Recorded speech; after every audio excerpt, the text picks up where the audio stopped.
Comrades, we know the Germans have a new weapon. They call it a machine pistol 43.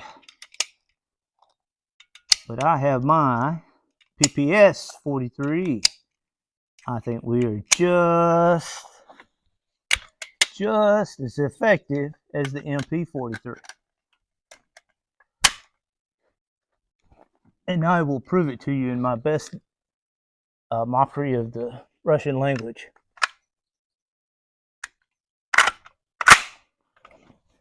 Alright. Semi-automatic PPS 3. Sight on 100. 7.62 Tokarev.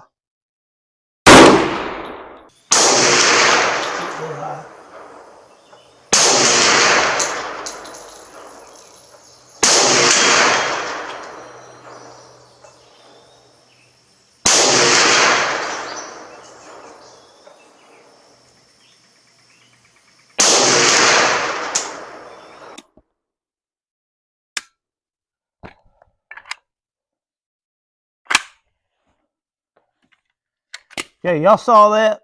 I don't know how many hits I got there. I did get one of my empty pieces of brass back. But may need to do a little adjustment on this side. Okay, those first 5 rounds did not go too well. Only got 2 hits. I feel like it could do better than that, but this is modern gear for 1943. Of course, this is SBR. And a marvel of its time. But let me see. Let me take my time.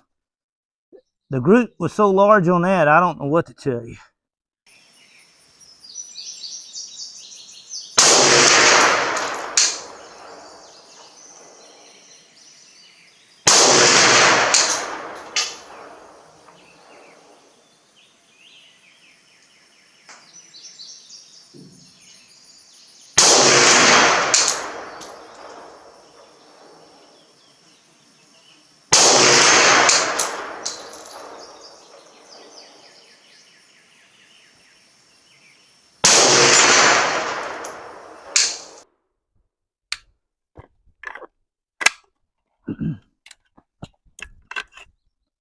All right, let's watch that and see if that was any better. And I might know where to adjust the sights.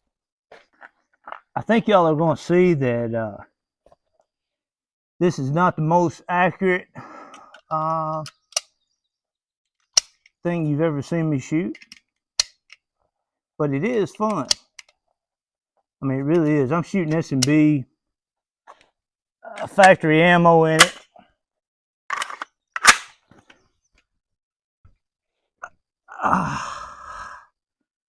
Okay, I adjust the sight a little bit. Let's see if it does any good.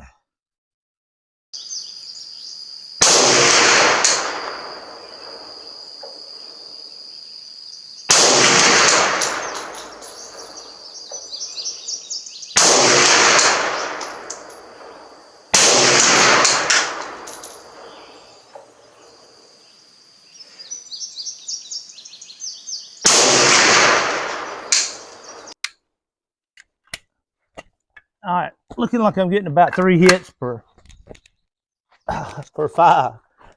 We're just going to shoot from one camera. We're going to go out to 200. I'm not getting a group good enough at 100 to really tell, and we'll go more into it once we start talking about the thing itself. But I'm gonna kick the sight up to 2, which is 200 meters.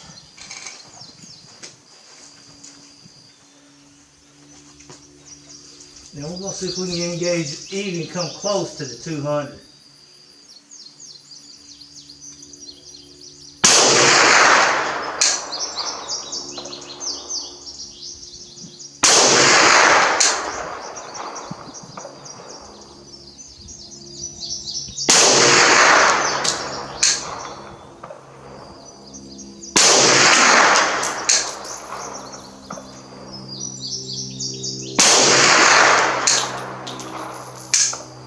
Okay.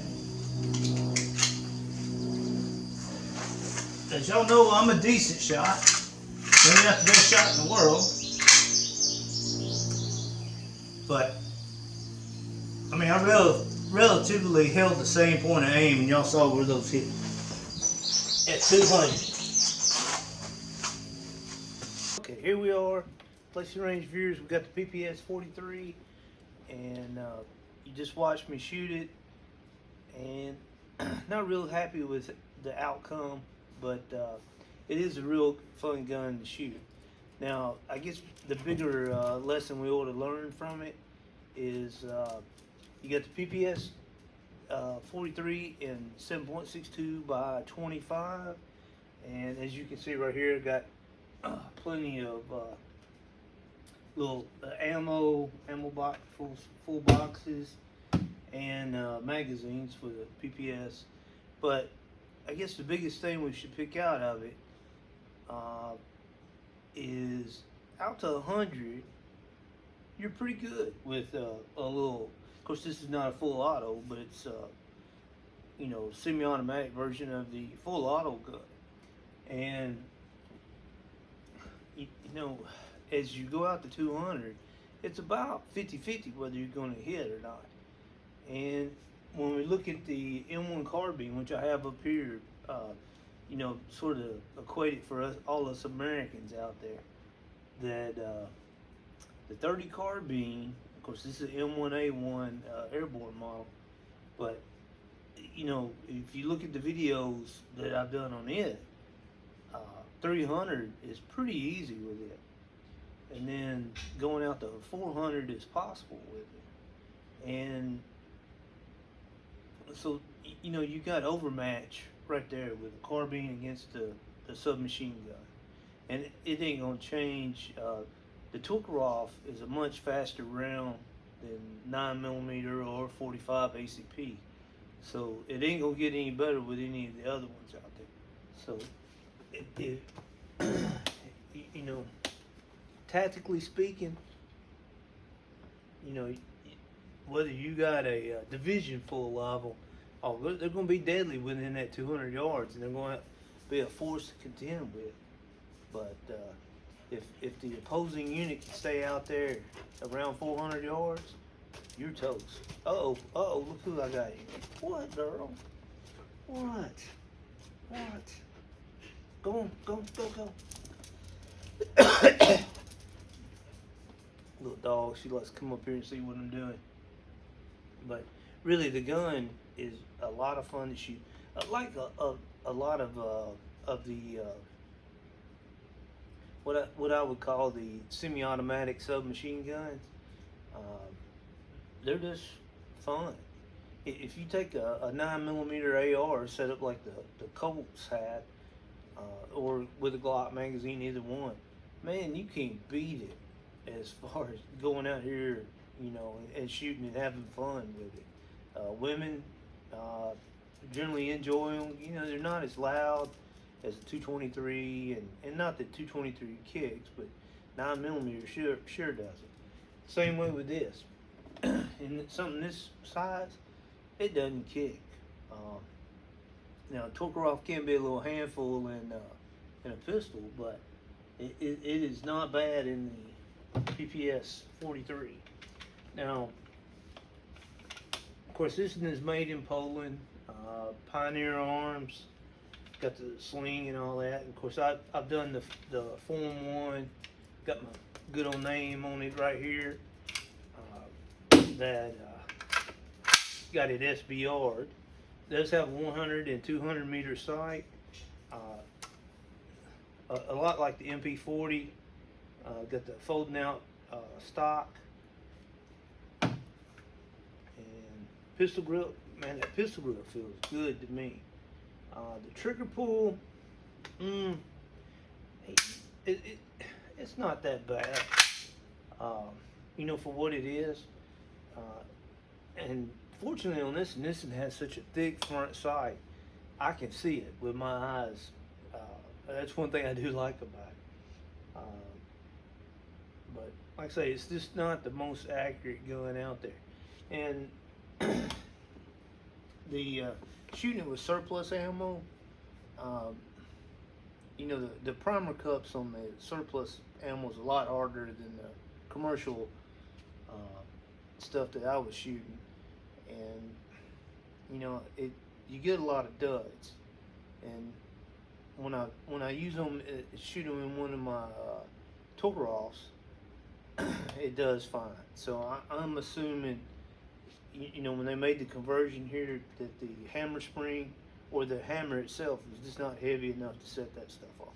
But with the commercial ammo, it runs fine. I generally don't have any trouble with it. It's a lot of fun to shoot. It's a small package. You know, if you want to collapse the stock, just push the button here. Make sure it goes down far enough. Which sometimes I have an issue with this one. There we go. Yeah. Sometimes the issue may be me too. But compact little package right there. Now, let's see something here. Alright, we just had it up there with the carbine. And, you know, this to show how far we might have been ahead, even back, and we probably didn't know it. And in fact, I know we didn't know it, but the carbine was far ahead of these submachine guns. And, you know, could have been a real game changer. A little bit more improvement, especially on the magazines for the carbine. If they could have came up with a 30-round mag, say the middle of World War II, and started issuing these in full auto, I don't know if anybody had even looked at the Thompson or anything. You know, it was Korea before you started getting the rumors of, you know, the knockdown fire, which I'm telling you, it's, if you think a 357 to kill, a 30 carbine to kill. But compact packages, just what you need. If you're needing to walk around and doing more walking and working than you are actually engaging the enemy, but really can definitely do the job. And I would say the 43 here left the Soviets and Russia with a head start in the post-war era. You know, of having a very, very cheap submachine gun. And, you know, you got the Sten that's running around out there. And if you know, I don't have one you can look at or anything. But you know, the Sten, the ones I have been around, I mean, they work. They definitely work. But they're not as refined as what this is.